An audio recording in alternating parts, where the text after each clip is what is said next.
Hello and welcome back to the Cricket Hub. We've just had another shipment of cricket bats to the hub, and again we're very excited. We've got the Powerspot. So Gray Nicolls over the last 3 or 4 years have continued to bring back their retro range, and we've loved every single one of them. But this year we're particularly excited in the Gray Nicolls Powerspot. And I must say, when we're in the office and we unpacked the bats, it took us back to our childhood memories. And we thought of one man, David Boon. Morning, Mark. Hello, David. Hello. Wonderful to have you here at the hub. Pleasure. And the Powerspot, if it's bringing back memories for me as a child, what sort of memories do they bring back for you as a Test cricketer? Oh, wonderful memories from when I was a child, basically, the first time I started using them, and then over the years, obviously that's a very retro one back in the dark age with the Powerspot stickers. But you know, all Gray Nicolls bats I found, I'm being biased here, but yeah, I found them all fantastic and a great company to deal with. Excellent. And they've just stood the test of time, and it's you know, it's great when we see a Gray Nicolls bat gets out to a customer. We know they've got a good bat in their hands, and they give them the best chance of performance. So it really is wonderful. David, with your cricket bats, what did you look for as a player? Basically, well, I was lucky to be able to go to the factory and pick out clefts to start with, but you know, over the years, Nick Gray taught me how to go, you know, these are level 1, these are level 2, 3, but not necessarily just stay with level 1. Yeah. So we would mainly look for grain. Yep. The relatively straight grain, not specific about number. No. You know, if you're looking at that, like a nice little blemish somewhere, it's always nice to see in the wood. Yep. And you just look at it that way. And then, you know, the bat maker would muck around with it. You'd get your weights right, get this, but you know, you have such a variety in your shop now that the guys can go and girls can go through that and work out what's right for them. Yep. We were lucky enough to have someone to do that for you. Absolutely.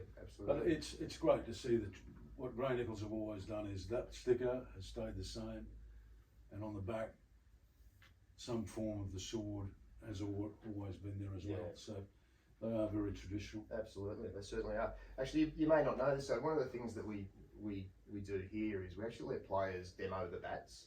So we talk about the grains and, you know, the profile of the bats that might suit the player. But we allow the players to go out in the court and hit some tennis balls with it, which we find really helpful, particularly for young players, so that they get to feel what is the right size and weight. Talking about young players, I know you've been involved, you know, obviously as a Test player, but you have stayed involved in cricket all the way through your life. If you had advice for a young cricketer looking to buy their bat, what would it be? Well, I think you've hit it right on the mark, really. You've got to get the right size to begin with, not too big, obviously not too small, but weight is very important to them. And I know over the years, some of the guys, they look at their idols playing Test cricket or state cricket, and you know, I want to use a bat like that. Yeah. And it ends up too heavy. Yes. For them. So you know, the weight has to allow them to be able to learn to play and get their technique right, you know, without them really struggling to lift it and push it through. So weight, balance, size, very important. Yeah, absolutely. And as a player, the weight that was your preferred weight? Very old-fashioned, maybe about £2.8. Yeah. In that, and you know, there's a bit of difference now with what's 2.8 and what used to be 2.8. Yes. But over the years, as you've spoken about with Gray Nicolls, they've been quite innovative.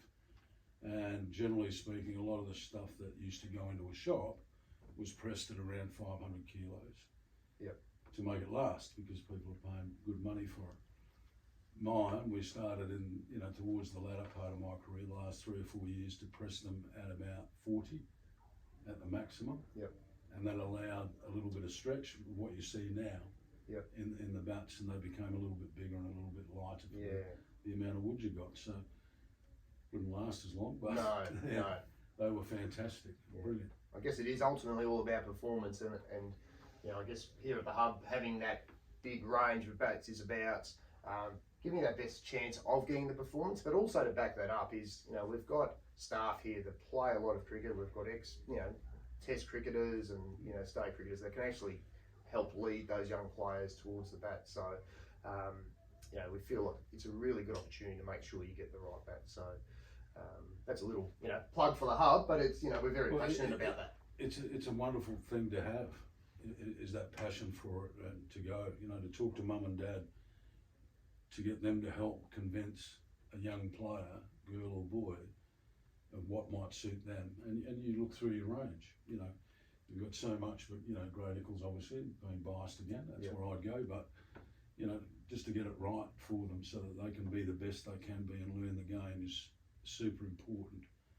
And what you're obviously doing here at the hub with your guys and yourself is you're not here just to sell a cricket bat. No. You're here to help a young kid progress in the game, and that's fantastic. Absolutely, and that's what it's all about, is giving each player the biggest chance of enjoying their success in the game of cricket. And having the right equipment is a big part of that, as well as being coached in the right way and all of those types of things. So, and I must say that's just one component, isn't it? It is. Protective equipment is also the same. Yeah. You've got to get that right as well, so that you feel comfortable. So, same philosophy straight through to protective equipment as well. Absolutely. David, question about your own cricket now. You obviously represented Tasmania at the age of 17, which is a remarkable achievement. And what advice would you have for parents and young players who, we come across lots of talented players at the age of 10 or 12. What advice would you have for those players and parents to help them on that path to, if their goal is to play professionally? Yeah. What advice would you have? I think from a parent's point of view, it's just support and let the kid go and enjoy themselves initially. And then it's for guys like yourself to help them with their technical side of it. I'll keep it really simple. That my coach, Jack Simmons, when I was a kid, all he taught me was basically forward defence, back defence, know where your off stump is, and that was it. Yeah. Everything else, do it naturally. Yeah. And away it went. So there are basics. Yep. The game has changed, and we've all got to recognise that, but the basics still remain the same. So I just let them do that. But number one, enjoy yourself. Yeah. Have some fun. Yeah. Let them play. Yeah. Yeah. Fantastic. Well, David, thanks so much for coming down to visit us here. We know you're a busy man, being an international, match referee these days. So we're lucky to have you. And again, thank you so much. And Gray Nicolls. Good luck. Gray Nicolls ambassador. Can't go wrong with the Nicolls, mate. Thanks, Dave. Cheers.